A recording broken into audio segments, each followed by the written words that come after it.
Bonjour, bienvenue aux ateliers Malégole. Je suis Cathy et aujourd'hui je vais vous parler plus particulièrement du four à mijoter des cuisinières Aga.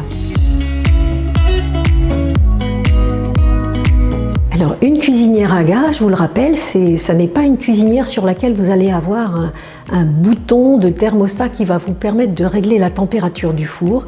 Vous avez systématiquement un four qui correspond à une fonction, qui correspond à une température et ça vous simplifie la vie. Alors que vous ayez une Aga 2 fours, une Aga 3 fours ou une Aga 5 fours, le four à mijoter c'est un four qui sera toujours présent quel que soit le modèle d'Aga. Et ce four à mijoter sera toujours en partie basse, ici le plus en bas à droite.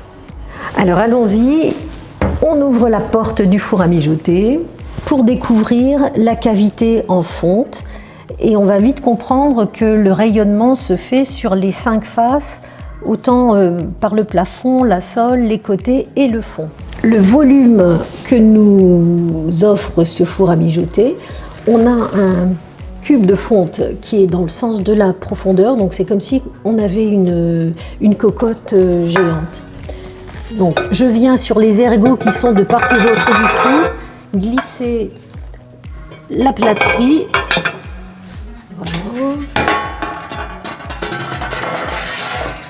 Et comme ça, vous voyez qu'on peut faire plusieurs cuissons en même temps. Le four est vraiment étonnant de profondeur. Alors ce four, on l'appelle four à mijoter parce qu'il est aux alentours de 110-115 degrés. Toutefois, on peut faire bien plus que mijoter. Évidemment, on lui confie un ossobuco, on va lui confier des currys de légumes, des gigots de 7 heures. C'est une évidence. Maintenant, vous pouvez dedans cuire toutes les céréales, les boulgours, les riz, l'orge. Vous pouvez cuire à l'étouffée aussi. Vous pouvez faire des cuissons vapeur de légumes, vous pouvez faire des meringues, des chips de légumes ou des chips de pommes. Et puis, si vous avez la chance d'avoir un potager et que vous aimez faire des conserves, vous allez aussi y stériliser vos bocaux. Voilà, alors c'est parti, on va faire des chips de panais.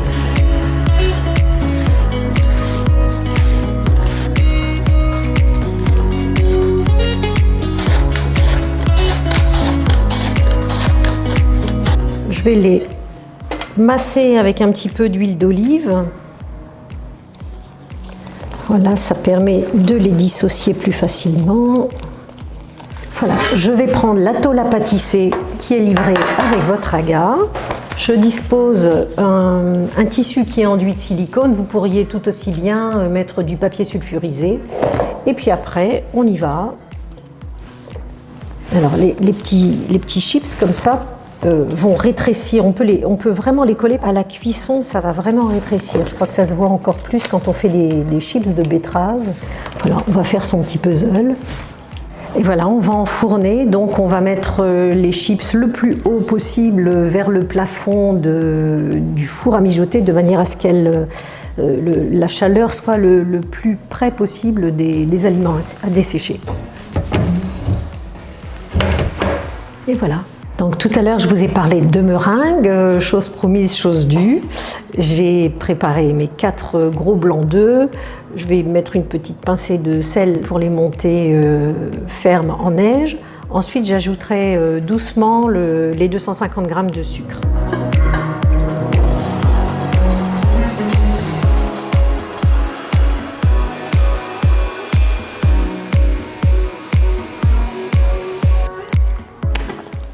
Donc maintenant, on va remplir l'appareil dans la poche à douille. On tasse un peu avec la cuillère.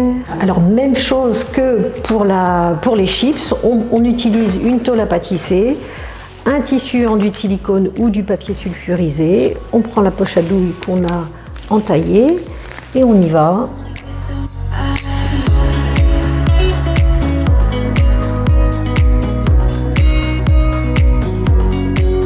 Et maintenant, les meringues vont pouvoir rejoindre nos chips de panais.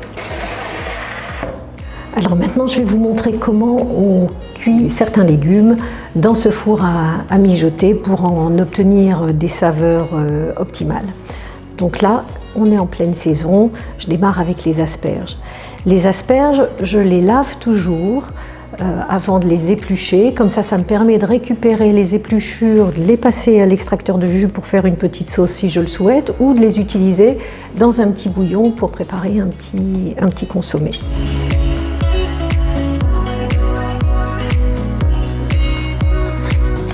Les asperges sont épluchées, j'ai ma petite botte pour les cuire dans le four à mijoter. Ce qui est important de comprendre, c'est qu'on va enfourner un contenant et un contenu qui sera déjà un peu chauffé. Donc je vais commencer la cuisson sur la plaque chaude du dessus de l'aga avec un fond d'eau. Et une fois que l'eau sera arrivée à ébullition, je vide toute l'eau et mes asperges, plutôt que de cuire à l'anglaise, elles vont cuire avec leur propre eau à l'intérieur du four à mijoter. Voilà, donc là j'ai mis 20 centilitres à peu près d'eau dans le fond de ma sauteuse. Donc surtout ça ne recouvre pas les asperges. Je vais faire bouillir l'eau de manière à ce que ça chauffe mon contenant avant de l'enfourner.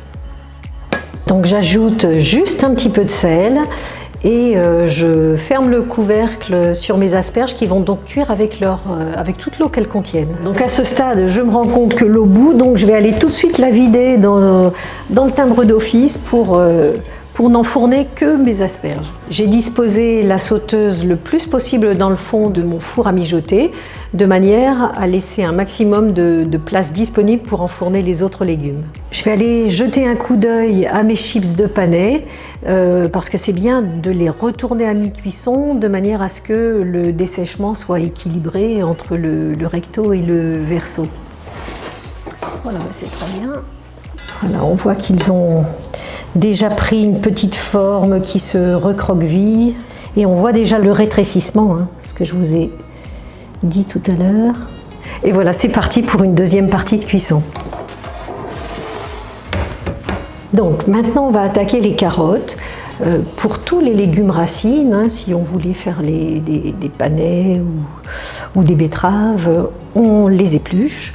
On va les mettre dans une petite casserole de la même manière qu'avec les asperges, un fond d'eau, on porte à ébullition l'eau et ensuite on vide toute l'eau, on referme le couvercle pour que les carottes cuisent à l'étouffer et on aura un résultat comme une cuisson vapeur sans qu'elles soient détrempées puisqu'elles auront utilisé leur propre eau.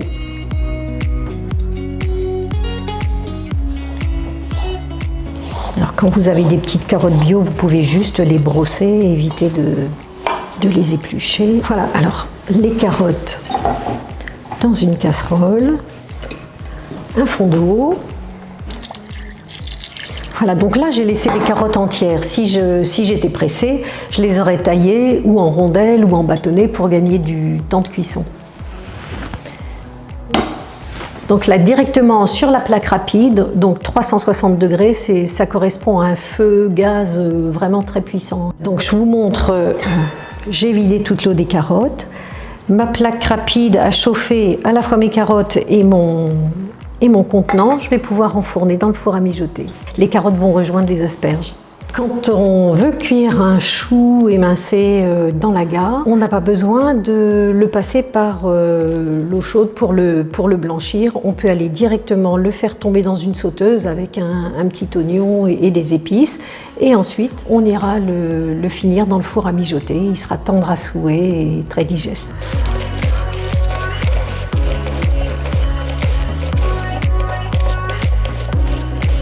On va s'attaquer au chou maintenant. Donc mon chou pointu qui est émincé. Je vais mettre une petite cocotte sur la plaque rapide.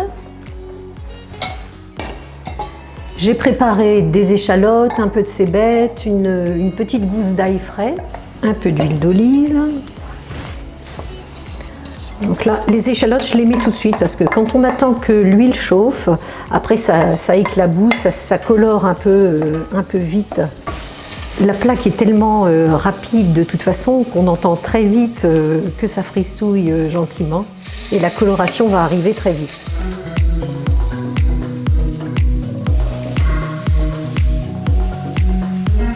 Donc là, il est temps que je l'enfourne. Surtout, on ne va pas le couvrir, on va laisser mijoter et finir sa cuisson tranquillement sans couvercle parce qu'il contient encore tellement d'eau que tout va s'évaporer. Sinon, on aurait un chou détrempé.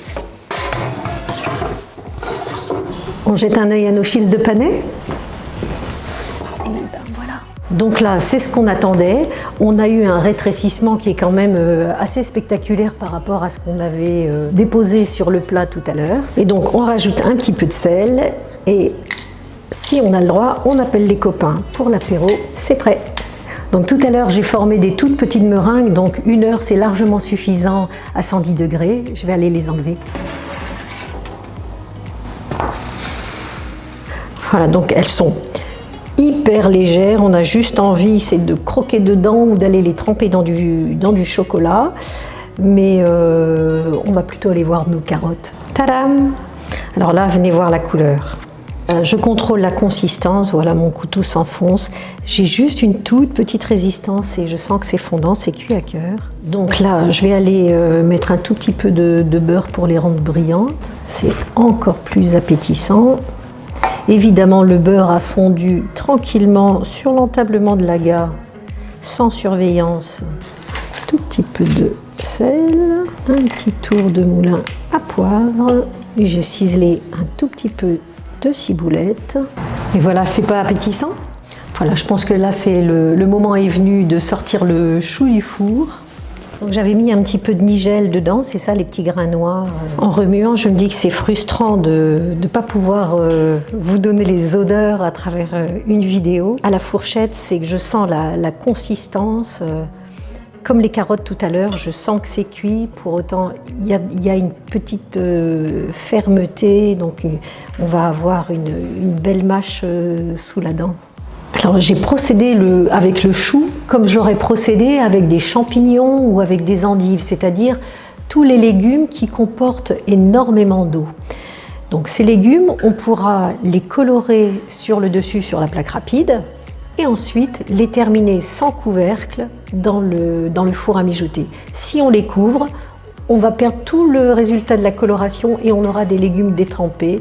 Ils seront cuits, mais ce sera moins savoureux et moins élégant à amener à table. Voilà. Alors comme nos asperges sont complètement nature, je vais préparer une petite sauce. Je mets mes asperges dans le plat, la petite dernière, hop. Et maintenant ma sauce. Alors les asperges sont prêtes, on va aller les déguster et en profiter.